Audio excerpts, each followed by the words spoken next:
All right, and good morning, Ridgepoint Church. Welcome to Wonder Life. We're really excited as we kick off a brand new series here. We do this maybe twice a year. We do a series where what we talk about in church, we invite people to join a family group and to discuss this in their group as well. So Wonder Life isn't original with us. We're going to get into a lot of that today. It's not original with us. It comes from Mike Foster and people of the Second Chance. If you were here for Freeway a couple of years ago, same group put that together. We're really excited to see how this partners together. And as we ask some key questions, we're excited to get into that. But before we do, I want to share a little bit of my experience. Last weekend, I had a chance to travel with almost our whole family. Zach was a little bit young for this one. But we had a chance to go up to Gainesville and watch the Gators kick off to the 2016 football campaign. So excited to see the season opener, to go see the Gators up there. And as I took my family there, it was the first time we went together as a family and kind of watching the game and everything there. We sat down, and as I was sitting and watching the game, we had some rain and some different things. But I remember walking in and just thinking back in my life to the very first time I walked into the stadium that we affectionately now call the Swamp. Back then it wasn't called the Swamp because back then I was 10 years old. This was a long time ago. To date me a little bit, college football back then used to be in black and white. And I'm not just talking about in TV. I'm talking about live. It was No, it wasn't in black and white. And TV wasn't black and white then either. But it was a long time ago. In fact, this is how long ago it was. The running back for the Florida Gators that year was a guy by the name of Emmitt Smith, who eventually went to run for the Dallas Cowboys, make it into the Hall of Fame. But I went to see them play Memphis State in the Swamp. And one of my good friends when I was 10 years old, one of my best friends, his grandfather was a Bull Gator, had season tickets, and he had the big Florida Gator van. So we traveled up there and we tailgated. And I remember walking into the stadium for the first time as a 10-year-old and being overwhelmed with the experience. When you walk in, there's 90,000 screaming fans. They're doing their cheers, and there's the band and all the stuff the band does. And there's the cheerleaders and the football, and Mr. Two Bits was out there doing his thing. It was all this huge atmosphere. But the thing I remember first was walking into the stadium that for me at 10 years old felt like it was like a giant bowl. Like it felt like it had all the noise stayed inside that stadium because of the way it was built. But as a 10-year-old walking in, I remember walking out into where the stadium was and looking down to our seats and thinking this must have been the steepest stadium they've ever built. Like I felt like when I stepped out, I thought if I stumbled and fell, I might roll out on the field. Like I'd go all the way down, and that's how I felt as a 10-year-old. As I walked in as a 41-year-old, the effect was lost on me a little bit. I walked in, I enjoyed the experience. I loved being there. I love the cheers and the game, and it was a little bit closer than I wanted it to be. But I love the atmosphere, but it didn't have the same effect it had when I was 10 years old. And I started to think about as we launch into this series that at some point in life, you and I, as we become adults, just because we've seen so much of life, and we've had some incredible experiences, some high highs, and at times we've had some devastating experiences and had those low lows. And at some point, because of that, we've lost the wonder about life. And it's been replaced with maybe a jaded cynicism. When things come and we see things, maybe we hear a beautiful piece of music or we see someone who's really talented singing and we think, well, that was nice, but I've seen better. Like it doesn't have the same effect it had on us maybe the first time we encountered something like that. And maybe even as we approach our relationship with God, we lose a sense of awe and wonder and appreciation. And we say, we've seen it all before. We've been there before. And so because of that, because I'm going to be guarded because of past hurts and past experiences in my life, I have a tendency to guard my heart and not want to allow people in. And sometimes not even dig into real deeply inside of who I am myself because I'm afraid of what I'm going to see. Well, Wonder Life, the series we're going to look at, is really designed for us to say, let's get rid of the jaded cynicism in our life. Let's get rid of that humdrum experience and say, how can we experience fresh and a new life? And how can we experience and have an awe and appreciation for who God is and the grace that He's shown? And so Wonder Life, developed by this group called People of Second Chance, is based upon Psalm 139. And it asks two key questions. This morning is just going to kind of be an overview of what this series is all about. But it asks two key questions, we're going to look at throughout this series. The first question we're going to look at is, who am I? Now, as soon as I ask that question, we think, well, that's not really a deep question. Like, it's not really that difficult to understand, who am I? But I want to ask you this. If I were to walk up to you right now, if I'd never met you before, and if I were to walk up right now, and I want us to answer audibly on this one. If I walked up to you right now and asked you, who are you? What would your response be? Go ahead, audibly. Well, what would your response be? Who are you? Yeah, for the most part, our answer is going to be my name. If someone walked up to me on the street, I'd know, hey, who are you? Hey, man, I'm JJ. Nice to meet you. And that's all I'd answer if someone asked the question, who am I? But in all actuality, that's not giving a lot of information about me. Just because they know my name doesn't mean they know anything really about me. So I ask them a second time, okay, that's nice. I know your name now, but who are you? And if we start to answer that question a second time, if we got to the second layer of questions, we asked, who are you? We might share more information. I might start to share, well, I was born here, and maybe this is my wife, and these are my kids. This is who I am. And it's kind of like cutting into this onion.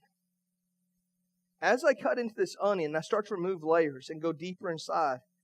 There's more and more layers that we can dig down deep inside of. This is a really, really big onion. But as I start to peel away the layers of this onion, there's more layers. And our lives are very similar to that. If I were to cut again and remove another layer, that's kind of what we're doing by asking a second question. Okay, but your name is JJ, but who are you? If I get too close, I'm going to start crying by the time service is over. So, but we ask the question, who are you? And we go down deeper into another layer, and we say, well, here's my name, and maybe here's where I grew up. And I say, okay, but a third time and a fourth time, I want to ask you the question, who are you? And at some point, you say, okay, I get it. Like, you want to know, what is it about me? Like, what is it that makes me tick? What is it deep down inside of me? And here's probably the most deep and profound thing you're going to hear all day long. Okay, so if you're writing down notes, if you want to tweet something, put it on Facebook, this profound statement is going to be, because there's a big difference between this and me. And here it is, the big profound statement. Write this down. I am not an onion. Profound, like we need. But here's the thing. Here's why I say that. Because as I get into deeper layers of this onion, as I peel this off, one layer doesn't look a whole lot different from the next. In fact, all of these layers look very similar to the one before it. But, and here's my passion right now where I'm at, where God has me right now, is that for a lot of us, when other people ask us the question, who are you? All we're answering is with surface stuff, because that's all that I want to experience myself. Like, I'm afraid if I go down too deep into who I am, God's going to start to reveal stuff about me that I don't want to dredge up. And so because of that, I'm going to live on the surface myself, and I'm not going to get to know myself. But here's why me not being an onion is so profound. The deeper I get into an onion, all I see is more onion. But the deeper we get into who we are, the more we find a person that is powerful. The more we find a person that is intriguing. And the more we find a person that is redeemable. We want to dig down deep and say, okay, who am I? Not just on the surface level, but really, who am I? And the second question we want to ask is this question of, why am I here? Why have I been created? What's the very reason that God put me here? What is my purpose in life? Because I really want to discover that purpose. I want to look at this. There's a verse in the book of Jeremiah that talks about how God made us. And it says that before I formed you in the womb, I knew you. And before you were born, I consecrated you. I appointed you a prophet to the nations. Here God is speaking to Jeremiah, and he says, listen, here's what I know about you. Before I ever formed you, I knew you. And though God is speaking here to a prophet who he's called, he could just as well be speaking to you and me. And he says, before you were ever formed in the womb, I knew you. And that word consecrated is a big churchy word, but all it means is that you've been set apart for a specific purpose. That every one of us, if we are children of God this morning, that we have a unique purpose in our life. And part of our challenge in life is discovering what that purpose is. So the second question we look at, who am I and why am I here? Why have I been created? Now, the problem is churches for a long time, we kind of put some callings above others. We said, well, if you're called to ministry, that's like a really big or really important calling. But here's the thing, in God's kingdom, there is no second-class calling. Whatever it is that you've been called to do, you want to do that to the best of your ability with the highest of integrity to say, God, if this is what I've been called, if it's in some sort of vocational ministry, that's awesome. But if your calling is to be a teacher, be the best teacher you could be. If your calling is to be a lawyer, be the lawyer in our country that shows the most integrity, or the politician who says, I'm going to, in my life, show an example of being a person of character and integrity. Whatever our calling is, there is no second-class calling. So as we start to discover our purpose and saying, God, I want to figure out why you formed me. Like, why am I here? And so this study, as we dig into this study is designed to answer the question of who am I? Deep down inside, how did God create me? And the second thing is, why am I here? Now, if we're going to get the most out of this study, we're going to challenge you to do 3 things throughout this study. So if you want to get the most out of Wonder Life, these 3 things are really important. Number 1, be here the next 5 weeks. We're going to start talking today about what the life marks are. There are 4 life marks they came up with. And as we get into those life marks, each week of the next 4 weeks, we're going to talk about one of those life marks. Each one is important. And I believe that these questions that we're answering, who am I and why am I here, are pertinent to everybody that we interact with. If it's a person who's grown up and gone to church their whole life, those questions are really important. If it's a person who's never been to church before, and they ask the question, who am I and why am I here? It's just as important for their life. And so be here, invite your friends to join you as we continue in this Wonder Life journey. Be here as much as you can over the course of the next 5 weeks. I know we're busy. We have life happening. Be here next week. Invite some friends as we dig into life mark number 1. Second thing I'd really encourage you to do, if you haven't already done so, join a group. We've been talking about this for the last 3 weeks. We're going to sit here. We're going to talk about this in church. And we're going to grab some of it as we talk about it in church. But our experience has been that we learn better in circles than we do in rows. If I can sit there and interact with people, if I can ask questions, I promise we'll go out of our way to try to make sure there's a group for you. There are groups that are meeting throughout the week, different nights of the week in different areas. And the idea, and I know it's awkward at first, uncomfortable at first, but you break through that barrier and say, I want to have a discussion about what this means in my life. And the initial commitment is very short term. We're asking you to join a group for 6 weeks and see how it works. But so for the course of Wonder Life, if you want to join a group, Chris will be up later explaining exactly how you can do that. But the second way we want you to really encounter Wonder Life is through group. And the third thing is by buying one of these journals, one of these guides. Man, this thing is so well written. Who is bold enough to say, I'm not a reader and reading scares me? There's a few. The 2 people. You guys are bold. Thank you. There's a lot more, but 2. But here's the thing. Some of us would say, man, we're not readers, and the thickness of this book is intimidating. I promise it's not like that. This book was written with creativity in mind. There's a little bit of reading. There's a lot more of just writing stuff down and circling stuff and coloring stuff. And it's just a creative journal to help guide you through this journey. So I'd encourage you, if you haven't already picked up a book, pick up a book.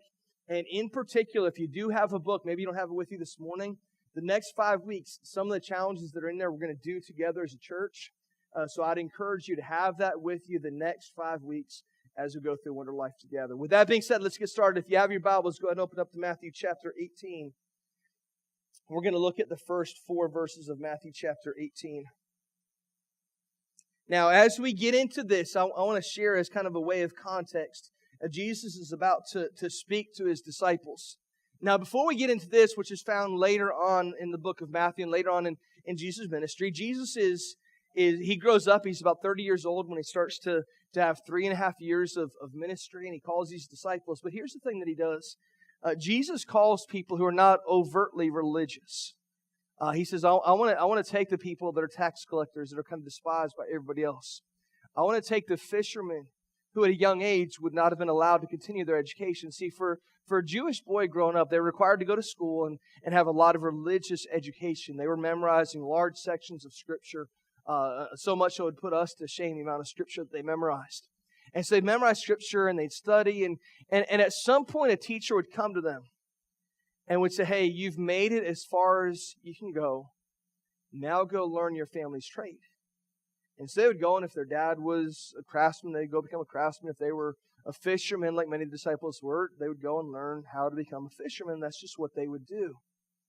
But for those who did well in their studies, especially those who came from families that were doing well, if they made it all the way up to the very top of their education, the upper echelon of their education, eventually a rabbi would come to them and would say, hey, I want you to come follow me and be my disciple. And so for these young Jewish boys, that was their dream growing up. They said, man, I just want to hear a rabbi's words inviting me to come be a disciple and to come and to follow me. Well, these fishermen, this tax collector, they never thought they'd actually hear those words. Those were dreams. But they never thought they'd hear those words. And here they are, they're grown up, they've learned their trade, they're grown men now. And all of a sudden this rabbi comes along, this great teacher named Jesus. Now they didn't have context like we do knowing who Jesus is. All they knew was he was a rabbi. And this rabbi comes along, and the rabbi speaks these words to them. He says, hey, come and follow me, be my disciples. And their first reaction, I'm sure, would have been, man, that's humbling. I can't believe Jesus, this rabbi, is inviting us to be his disciple. And so their initial response would have been, man, I'm just glad to be a part of what he's doing. And they're seeing the teachings he's teaching. They're experiencing the miracles. They're seeing all of this stuff. And their initial reaction would have been to be overwhelmed with appreciation and to say, man, I'm just glad to be a part of this. But at some point, I think the disciples are a little bit like us. Because if you've ever gotten to a spot of realizing the depth of the grace of God in your life, you got to a spot of saying, man, I know that I've made these huge mistakes, and yet God's grace, Jesus died for me. And we get a spot of realizing that and saying, I want to call on Jesus and accept him. And that first moment that we experience that freedom found in Jesus, it is humbling. We sit here and say, man, I can't believe that Jesus would die for me. Like that's I have such appreciation. I have such a sense of awe and wonder of who God is because of what he did. But if it's been a while,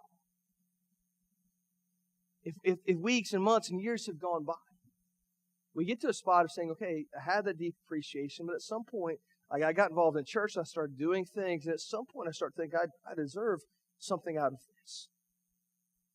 It's exactly what the disciples were going through.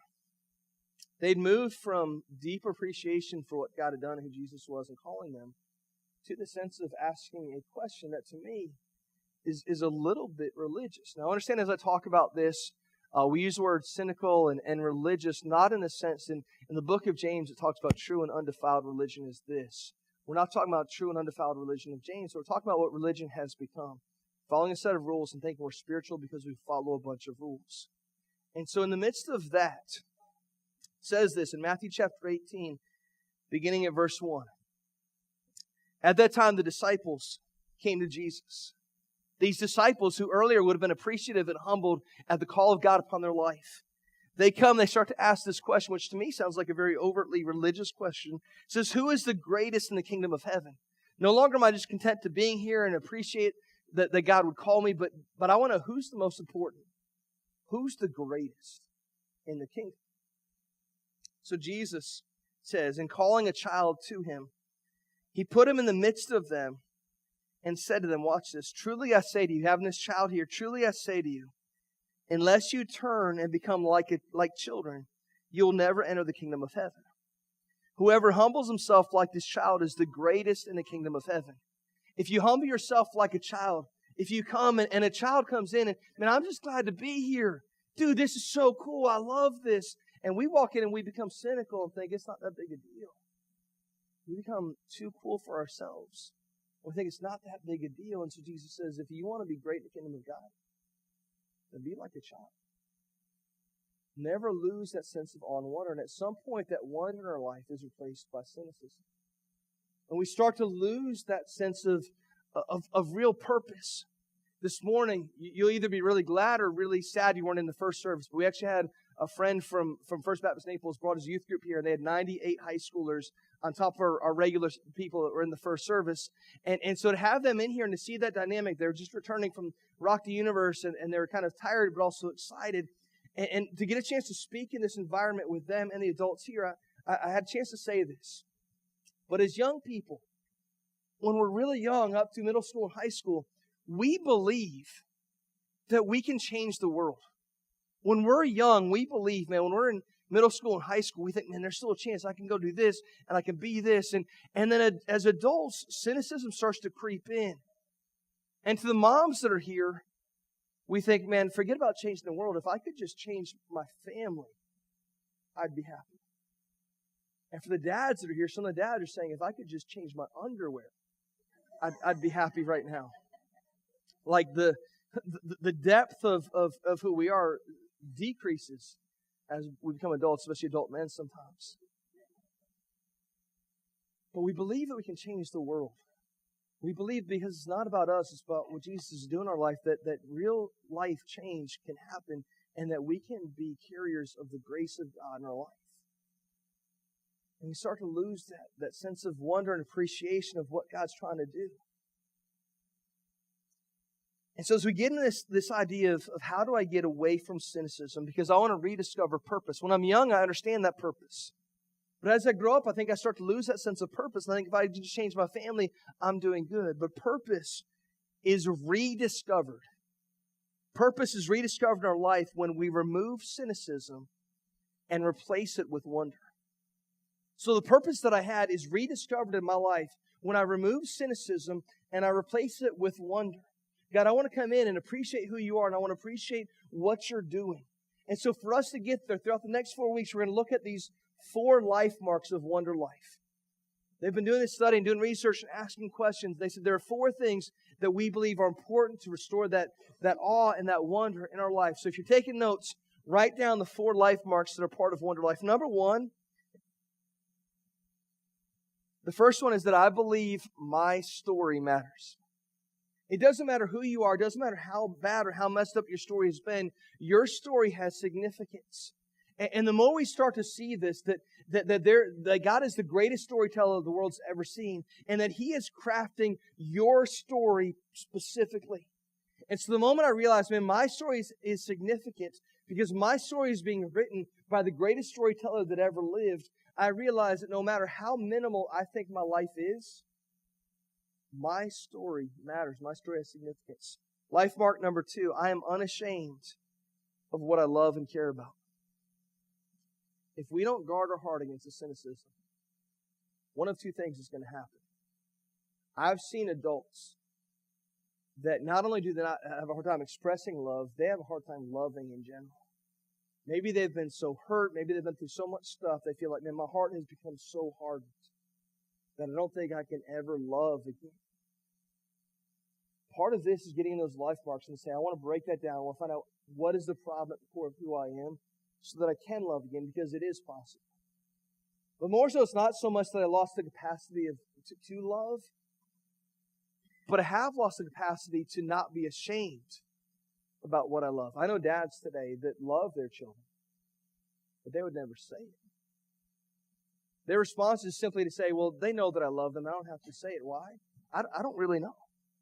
But the second life mark is, man, I want to be unashamed. If I love and care about something, I don't want to be so cool that I'm afraid to share what I'm excited about. I don't want to be ashamed of what I love and care about. So life mark number 2 is I'm unashamed of what I love and care about. Life point number 3, or life mark number 3, I am honest about my obstacles and about my opportunities. I'm honest about my obstacles and opportunities. Here's the thing, is that one of the challenges, if you've never been in group before, is you sit down and you have questions. A lot of how group kind of transpires is we sit down, we watch a video, we start to ask questions, and we respond to them. And sometimes in the midst of that, we start to share, man, here's where I'm struggling. Here's the things that I'm going through. And at first, it can be a little bit difficult. It can be a little bit challenging to be that transparent. But life mark number 3 talks about this idea that we're going to be honest about our obstacles first, and then about our opportunities. We don't like that often, at least at first, because we think, I got to put up that good front. I got to be the outside of the onion and make pretend everything's good and everything's well, and that I'm strong because, man, I think people are attracted to me when I'm strong and I look good. And so I want to put on this persona of being strong, and it is true. People are attracted to your strengths, but they're connected to your weaknesses. And we have to get to a spot of being able to recognize our weaknesses and being open and honest about what those obstacles are. Because people are attracted to our strengths, but they're connected to our weaknesses. And when we can start to speak and to say, man, I'm going through this right now, and I'm struggling with this, but I know that if I put this in the group setting, if we talk and pray about this, that through God's strength and His Spirit working within the lives of the people that are in my group, that I can see life change happen in my own life. I'm honest about obstacles. I'm also honest about opportunities. And this is coming up, and I want to do this. I want to embrace this. I need those people to challenge me to be able to do that. Life mark number 4, the final life mark is this. I am fully present for my life. Now, almost everybody I know wants to be fully present. In fact, if I walked up to people and said, hey, do you want to be fully present in your life? Almost everyone says, yeah, man, I wish I was more present in my life. And here's the thing, as I encounter Jesus, especially here in Matthew chapter 18, I see a Jesus who is fully present. And He knows the call of God upon His life. He knows what He's supposed to do, and He's fully engaged with that, but He's also fully engaged with the people that He's doing life with. He doesn't have distractions. His mission is too important for those distractions. And yet we live in a very ADD culture where distraction comes very easily. In fact, most of us, our biggest distraction is right here. Like, how many of us have ever sat there and we're in the midst of like doing some really good things, some important things. Maybe it's even family time together. And before you know it, there's like a lull in the conversation, so you pull up the phone. You pop open the Facebook app and you start scrolling. And before you know it, like periods of time, like 20, 30 minutes have gone by. And you're scrolling, see what everybody's up to, and not living life in that moment. I'm guilty of this as well. And what we do is we realize that we're like, oh, let me put the phone down. I put the phone down for 3 minutes. Y'all laughing because y'all know you did this. And then you pick it back up, open up the same app, and Facebook, I don't know how they work it, but they put new stuff in your feed that you didn't see that's been there for 2 hours, and you're watching videos and stuff that doesn't matter. And we get distracted, and before we know it, the kids are in bed, and I'm like, what happened to the last 3 hours of my life? And I want to live a life fully engaged. I don't care how nice the iPhone 7 looks.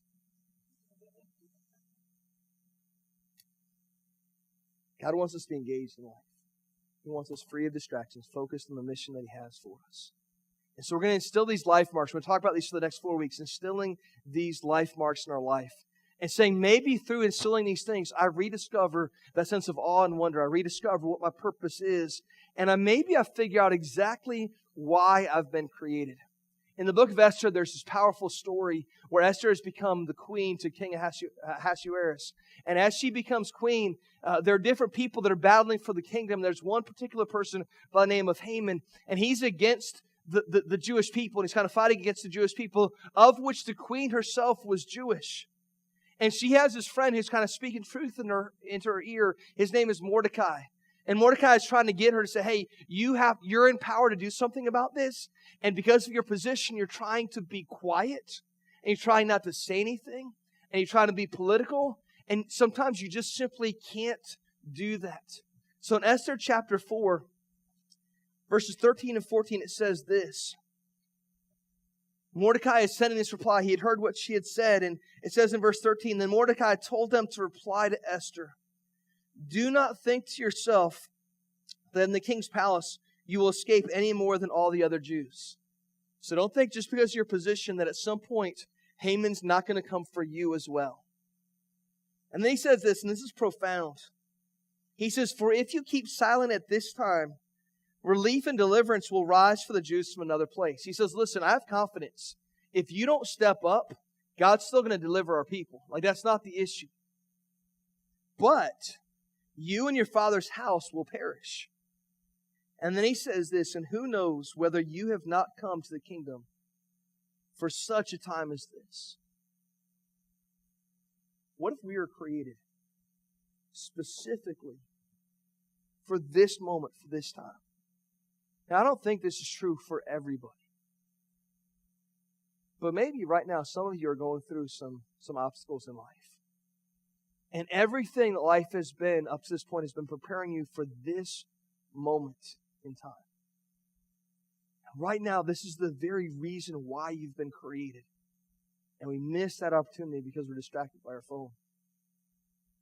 And what if right now about to have overcome this incredible opportunity in our life. And this is the very reason why this opportunity will never be presented to us again. And we miss it because we're focusing on something else. Or we're not in touch with really the core of what our purpose is. And for the next 6 weeks, we want to journey together and say, how do I rediscover who I am and what it is that I'm supposed to be doing?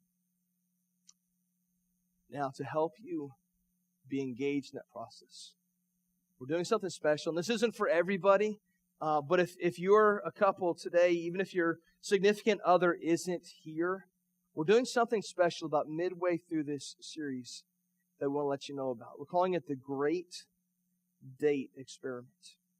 And what's going to happen is October 2nd, it's a Sunday night, from 4 o'clock to 7 o'clock at night. We're going to invite you to come to church. First of all, you have to register online for this. Registration's only $5. And what's going to happen is at 4 o'clock on October 2nd, we're going to invite everybody to meet here. Now, if you have children and want to take care of this opportunity, we're going to have our youth groups. We're doing a fundraiser that night. So you want to drop the kids off and let the high schoolers watch them, that's fine. That's strictly on a donation basis. You can bring that with you. But registration for the event itself is $5. You can do that online right now. And you do have to let us know if we need to have childcare for you. So let us know online. You don't have to pay for that, but let us know that. But you register for the Great Date Experiment. And it's one of those things where we say, hey, we want to get back in touch with that sense of awe and wonder when it comes to God and our relationships and all those things. So what's going to happen is you're going to get a box similar to this, a little bit different. It's going to be designed and all that stuff, but a box this size. And you're going to show up and you're not going to know what is inside. There's going to be some goodies in here, some different treats for you to have, but there's also going to be a stack of cards. And it's going to be kind of some stuff that you can do, maybe some questions and some conversation you can have with your significant other. We want you to go out, just the two of you, nobody else, no kids or any of that stuff, and just have a date night out together.